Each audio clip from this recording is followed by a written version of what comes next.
దేశంలోని ఈశాన్య రాష్ట్రాలకు ఓ వైవిధ్యం ఉందని ప్రధాని మోదీ వెల్లడించారు. ఆ వైవిధ్యమే ఈశాన్య రాష్ట్రాలకు బలమని ఆయన స్పష్టం చేశారు. భారతదేశమే ఒక వైవిధ్య భరితమైన దేశమని ఆయన తెలిపారు. అలాంటి దేశంలో ఈ ఈశాన్య రాష్ట్రాల ప్రాంతం అత్యంత వైవిధ్య భరితమైన భాగమని అభివర్ణించారు. న్యూఢిల్లీలో rising north east investor summit ను ప్రధాని మోదీ ఈ రోజు ప్రారంభించారు. అనంతరం ప్రధాని మాట్లాడుతూ ఈశాన్య రాష్ట్రాల వైవిధ్యానికి వాణిజ్యం నుంచి సంప్రదాయం వరకు, వస్త్ర రంగం నుంచి పర్యాటకం వరకు బలాన్ని ఇస్తుందన్నారు. టీ, వెదురు ఉత్పత్తులకు, సహజ వాయువు, క్రీడలు, నైపుణ్యానికి ఈశాన్య రాష్ట్రాలు పర్యాయ పదమని చెప్పారు. ఇక ఆర్గానిక్ ఉత్పత్తులకు సైతం ఈ రాష్ట్రాలు కొత్త ప్రపంచమని కీర్తించారు. అలాగే దేశానికి ఈశాన్య ప్రాంతం శక్తి కేంద్రమన్నారు. కానీ తమకు మాత్రం ఈ ఈశాన్య రాష్ట్రాలు అష్టలక్ష్ములతో సమానమని ఆయన అభివర్ణించారు. గతంలో ఈశాన్య రాష్ట్రం అంటే సరిహద్దు ప్రాంతంగా మాత్రమే అంతా భావించేవారని గుర్తు చేశారు. కానీ ఆయా రాష్ట్రాలు నేడు అభివృద్ధిలో ముందు వరుసలో ఉన్నాయన్నారు. మెరుగైన మౌలిక సదుపాయాలు పర్యాటక రంగాన్ని ఆకర్షణీయంగా చేస్తాయన్నారు. అంతేకాకుండా అవి పెట్టుబడిదారులకు మరింత విశ్వాసాన్ని అందిస్తాయని చెప్పారు. इस काम के लिए बहुत बहुत बधाई देता हूं। आपके प्रयासों से वहां इन्वेस्टमेंट के लिए एक शानदार माहौल बना है।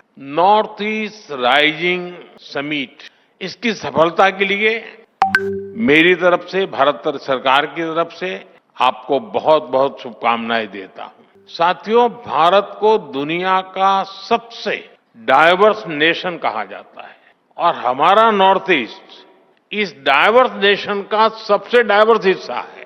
ट्रेड से ट्रेडिशन तक, टेक्सटाइल से टूरिज्म तक, नॉर्थ ईस्ट की डाइवर्सिटी ये उसकी बहुत बड़ी स्ट्रेंथ है।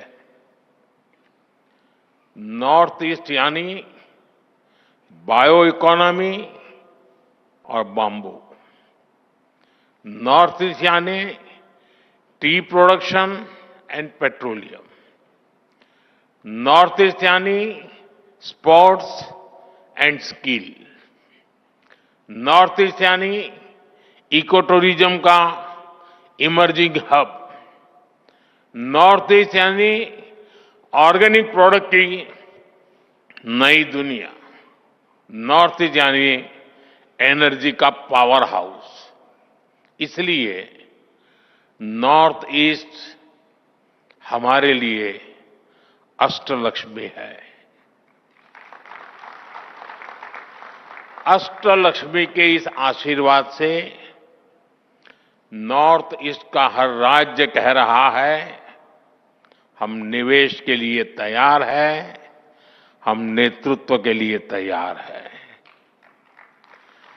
साथियों, विकसित भारत के निर्माण के लिए पूर्वी भारत का विकसित होना बहुत जरूरी है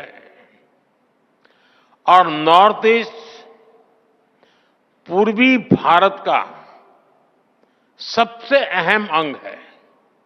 हमारे लिए ईस्ट का मतलब सिर्फ एक दिशा नहीं है, हमारे लिए ईस्ट का मतलब है empower, act, strengthen and transform. पूर्वी भारत के लिए यही हमारी सरकार की नीति है। यही पॉलिसी, यही प्रायोरिटी आज पूर्वी भारत को, हमारे नॉर्थ ईस्ट को ग्रोथ के सेंटर स्टेज पर लेकर आई है।